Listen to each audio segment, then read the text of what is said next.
wabarakatuh. Jumpa lagi dengan saya Kristanti Widyastuti dalam tugas koneksi antar materi modul 2.2 pembelajaran sosial emosional.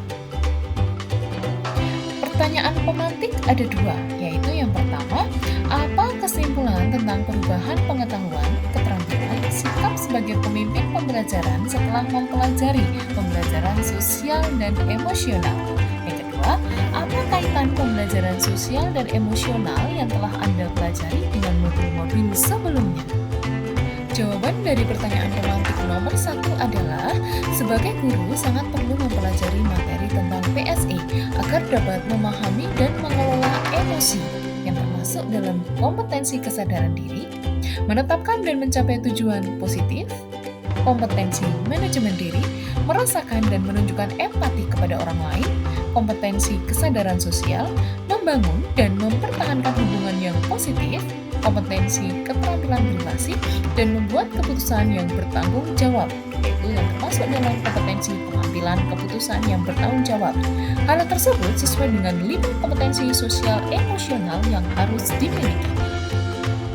Guru sebagai pemimpin pembelajaran harus menerapkan kelima KSE tersebut agar dapat mewujudkan pembelajaran yang nyaman, menyenangkan bagi murid, dan menciptakan karakter murid yang berbudi pekerti luhur, sehingga akan terjadi perubahan positif pada diri murid baik secara aspek pengetahuan, keterampilan, dan sikap.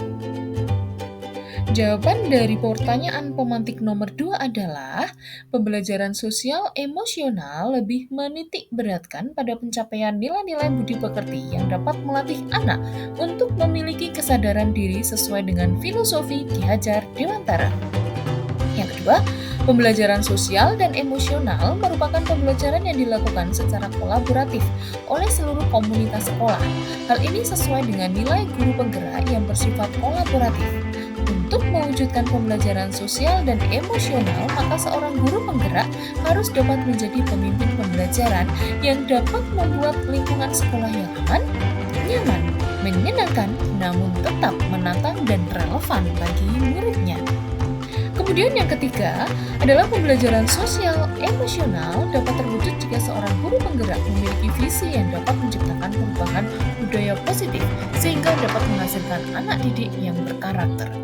Kemudian, pembelajaran sosial emosional sangat erat kaitannya dengan pembelajaran berdiferensiasi karena satu sama lain menekankan pada kebutuhan belajar anak yang harus dipenuhi agar menghasilkan murid yang bertanggung jawab. Seluruh modul saling terkait demi mewujudkan pembelajaran yang berpihak pada murid sesuai profil pelajar Pancasila.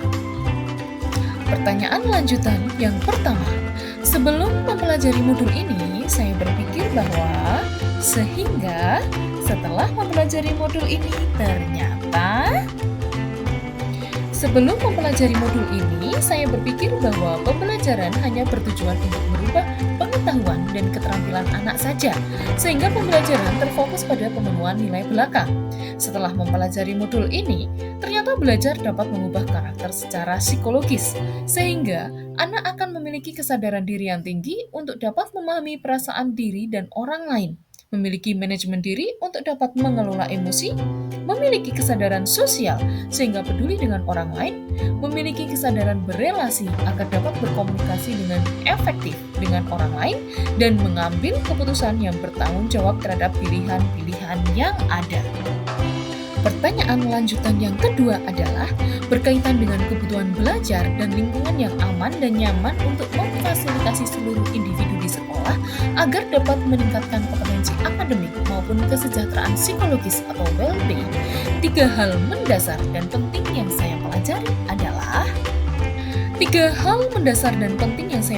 adalah yang pertama, menerapkan 5 KSE, yaitu kesadaran diri, manajemen diri, kesadaran sosial, keterampilan berrelasi, dan pengambilan keputusan yang bertanggung jawab.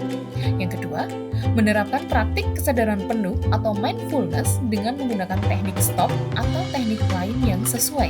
Yang ketiga, menerapkan 4 indikator PSE yang berkaitan dengan kelas dan sekolah seperti pengajaran eksplisit, integrasi dalam praktek mengajar guru dan kurikulum akademik, penciptaan iklim kelas dan budaya sekolah, dan penguatan KSE pendidik dan tenaga kependidikan di sekolah. Pertanyaan lanjutannya ketiga adalah berkaitan dengan nomor 2, perubahan yang akan saya terapkan di kelas dan sekolah adalah yang pertama, bagi murid-murid, dan yang kedua, bagi rekan sejawat. Perubahan yang akan saya terapkan di kelas dan di sekolah adalah yang pertama di kelas, yaitu dengan memberikan pengajaran eksplisit dalam kegiatan kokurikuler dan ekstrakurikuler, melakukan integrasi dalam praktek mengajar guru dalam kurikulum akademik seperti melakukan pembukaan hangat, kegiatan inti yang melibatkan murid secara aktif dan penutupan optimistik, dan menciptakan iklim kelas dan budaya positif sekolah melalui praktek guru. Sedangkan penerapan di sekolah yaitu melalui penguatan KSE pendidik dan tenaga kependidikan di sekolah dengan memodelkan atau menjadi teladan bagi guru dan tenaga kependidikan di sekolah, belajar dengan berbagi praktik baik dan berkolaborasi dengan cara membuat komunitas belajar di sekolah dan mengintegrasikan KSE dalam pelaksanaan rapat guru. Demikian pemaparan dari saya. Terima kasih atas perhatiannya. Wassalamualaikum warahmatullahi wabarakatuh.